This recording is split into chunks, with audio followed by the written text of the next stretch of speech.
అంత పెద్ద ఇంట్రెస్ట్ కూడా అనిపించలేదు. కోరింగ్ అంటే ఏదో ఎక్స్పెక్ట్ చేశాను, పెద్ద ఏం లేదనమాట. ఒక బ్రిడ్జ్లా ఉంటుంది, నడుచుకుంటా లాస్ట్కి అయితే వెళ్ళాలి అంతే.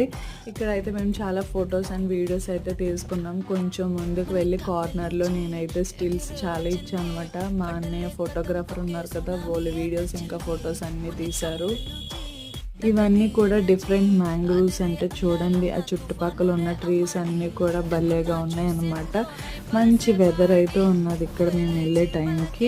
2 వేస్ ఉంటాయన్నమాట. వెళ్ళేటప్పుడు ఒక వేలో వెళ్ళాము, వచ్చేటప్పుడు అయితే చాలా డిఫరెంట్ వేస్ అయితే కనిపించాయి మాకు. కానీ మేము ఇంకొక వేలో రిటర్న్ వచ్చేసామన్నమాట.